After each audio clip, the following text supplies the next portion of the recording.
Hey everyone, welcome back to your English Chat Pod. If you're listening today, I want to start by saying something very simple. If English feels hard for you sometimes, you're not alone. And honestly, that's exactly what we're going to talk about. Yeah, this episode is for anyone who has ever thought, why is this so difficult? Or why am I still making mistakes? Or even, am I actually improving or am I stuck forever? That feeling of being stuck, it's real. And I think almost every English learner feels it at some point. I felt it myself, even at higher level. Same here.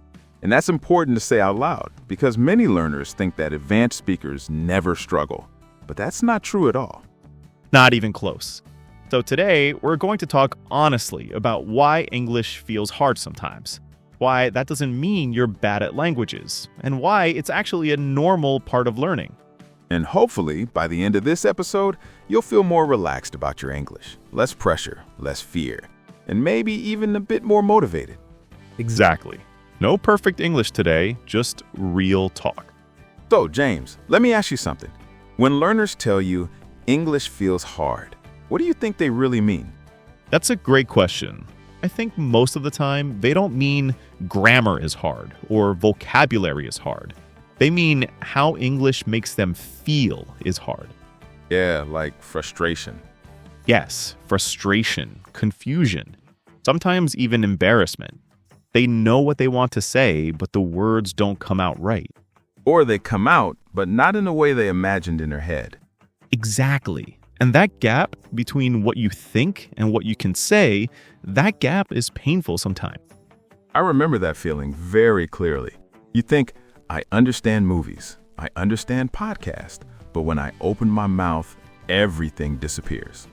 That's such a common experience. And the worst part is people often think this means they're not improving. But actually, it often means the opposite. Yes, that's the interesting part. When English starts to feel hard again, it can be a sign that you're becoming more aware. More aware of mistakes. More aware of details. More aware of what good English sounds like. Let's talk about mistakes for a moment, because I think fear of mistakes is one of the biggest reasons English feels hard. I completely agree. Many learners are not afraid of English. They're afraid of being wrong in front of other people. Yes, they're afraid of sounding stupid or being judged or being corrected. And that fear can be very strong. Strong enough to make people stop speaking completely. I've seen that happen. Learners who understand a lot but say very little. Exactly. And it's such a shame because mistakes are not the problem. Avoiding mistakes is the real problem. That's a powerful sentence. Because mistakes are information. Every mistake tells you something. Like what you need to work on. Yes, or what you already almost understand. Can I share something personal? Of course. I remember learning another language and I was terrified of speaking. I would prepare sentences in my head for minutes and then I wouldn't say them. Why not? Because I thought, what if it sounds wrong? Or what if they laugh? And did they? No, most of the time people were kind, or they didn't care, or they helped me. That's such an important lesson. Most people are not waiting to judge you. They're usually focused on themselves. Exactly, but fear doesn't listen to logic. No, it doesn't. Fear feels very real, even when the danger isn't. So what would you say to someone who feels stuck right now?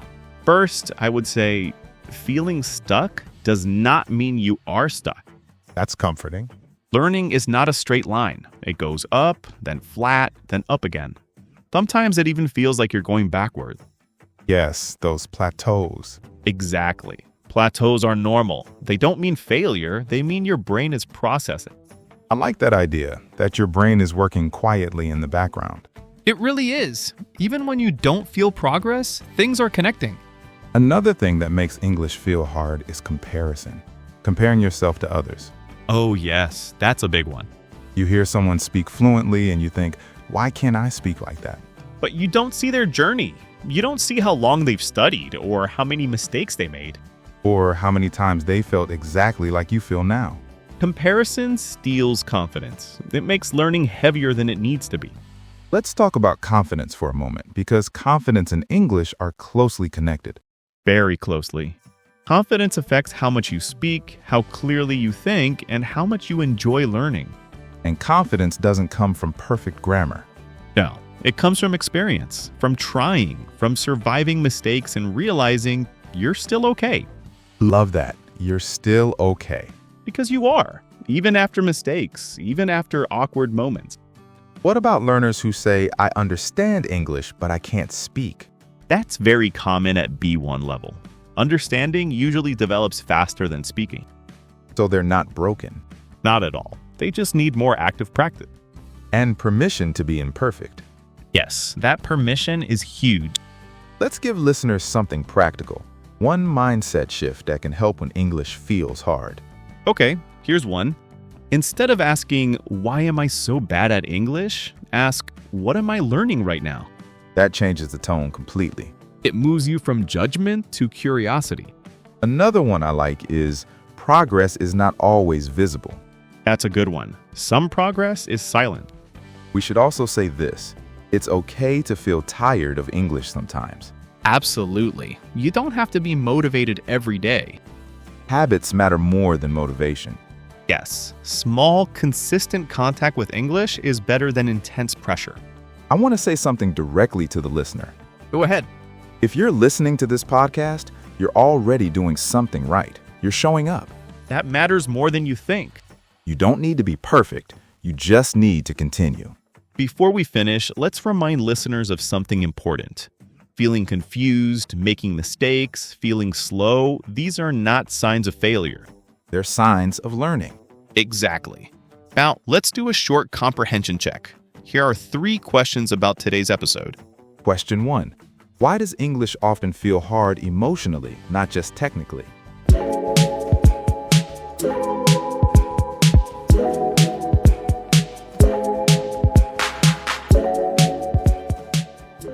Question 2.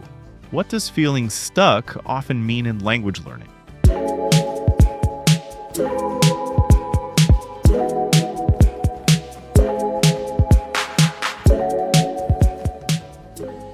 And question 3.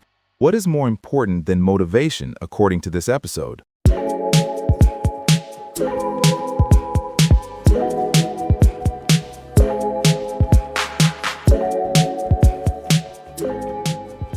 Let's go through the answers.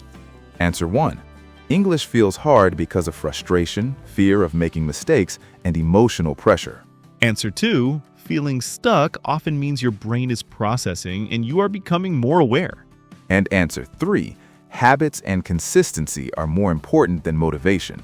If today's episode helped you feel a little calmer about your English, then we're happy. Be patient with yourself. You're learning more than you think. And remember, English feeling hard doesn't mean you're doing something wrong. It usually means you're doing something right. Thanks for listening.